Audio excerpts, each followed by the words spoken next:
मेरा नाम महेश है। मैं बिहार के एक छोटे से गांव रामपुर तोला का रहने वाला हूँ। ये कहानी 2015 की होली की है, यानी अब से 11 साल पुरानी। उस दिन जो हुआ उसके बाद मैंने कभी होली नहीं खेली आज दिन तक। जी हाँ, शुरू से बताता हूँ क्या हुआ। सुबह 8 बजे से गांव रंग में पूरा डूब चुका था। गलियों में बच्चे पिचकारी लेके भाग रहे थे, कह रहे थे बुरा न मानो होली है, बुरा न मानो होली है। और बड़े लोग भांग पी के नाच रहे थे। हर घर से गुजियाओं की खुशबू आ रही थी। मैं, मेरा छोटा भाई चिंटू और मेरा दोस्त पप्पू तीनों मिलके रंग लेकर बाहर निकले।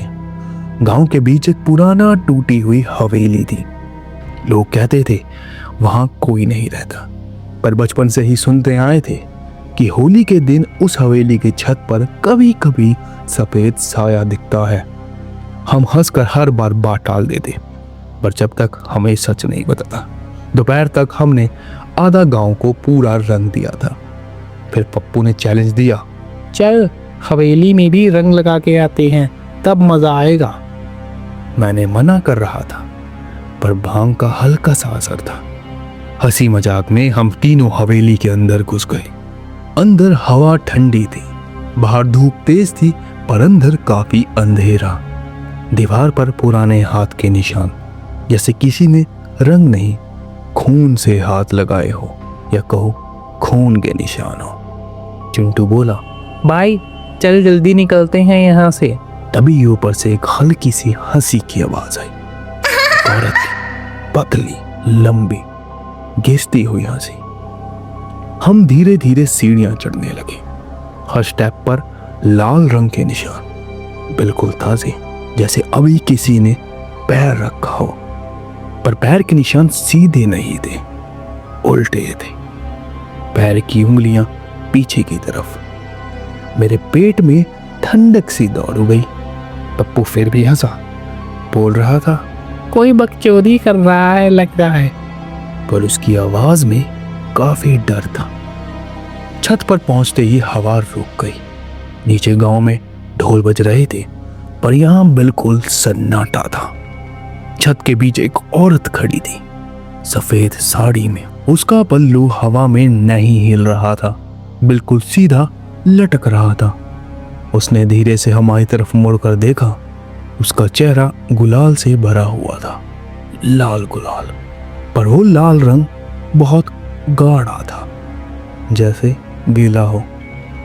मैंने मजाक में बोला, बुरा न मानो होली है। और मैंने उस पर थोड़ा गुलाल फेंका। जैसे ही रंग उसके चेहरे पर लगा, उसकी स्किन चिपक कर नीचे गिरने लगी, जैसे जली हुई परत नीचे गिरती है वैसे।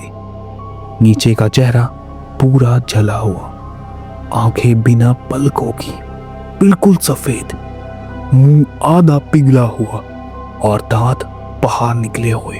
वो मुस्कुराई और उसने अपनी क्रीपी आवाज में बोला, इस साल तुम लोग आए हो।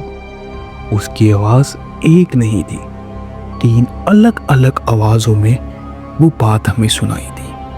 मुझे याद आया, बचपन में मेरी दादी ने बताया था, इस हवेली में 30 साल पहले एक औरत को उसके पति ने होली के दिन जिंदा जला दिया था।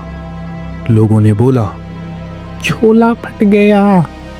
पर सच में उसने उसको रंग के बहाने पेट्रोल डालकर जला दिया था, वो भी बिल्कुल जिंदा। तब से वो औरत हर होली पर किसी को रंग लगाती है, पर वो रंग कभी उतरता ही नहीं। पप्पू अचानक से भागने लगा, पर उस औरत ने एक ही सेकंड में उसका हाथ पकड़ लिया। उसकी उंगलियां लंबी, काली और जली हुई थी। उसने पप्पू के चेहरे पर हाथ फेर दिया, और जहां हाथ लगा वहां की स्किन काली पड़ गई, जैसे जल गई हो। पप्पू चीखने लगा, जोर जोर से चीखने लगा। उसकी चीख धीरे धीरे बंद हो गई।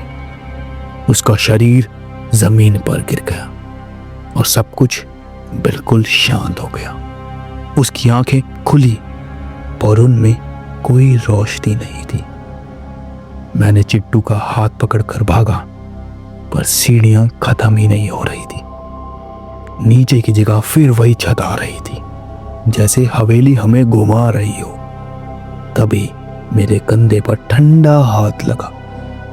मैं वहीं जम गया।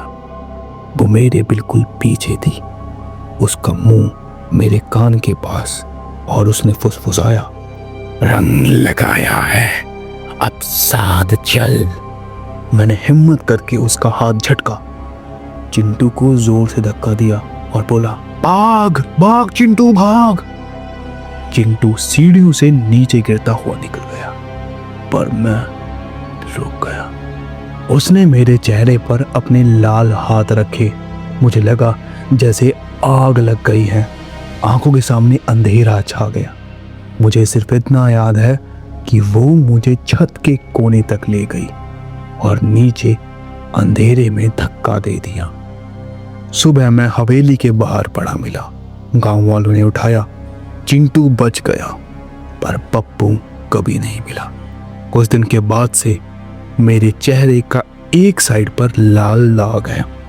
डॉक्टर ने बोला मे भी स्किन बर्न होगा, पर मैंने कभी आग को छुआ ही नहीं। और मिरर में मेरे पीछे सफेद साड़ी का पल्लू दिखाई देता है, और मेरे गाल के लाल दाग थोड़े और गहरे हो जाते हैं, जैसे किसी ने नया रंग लगा दिया हो। उस साल के बाद रामपुर तोला में कोई भी हवेली के पास होली नहीं खेलता, पर कभी कभी छत पर एक सफेद साया खड़ा दिख जाता है, और अगर तुम उस पर रंग फेंको तो याद रखना, शायद वो रंग तुम्हारा आखिरी रंग हो।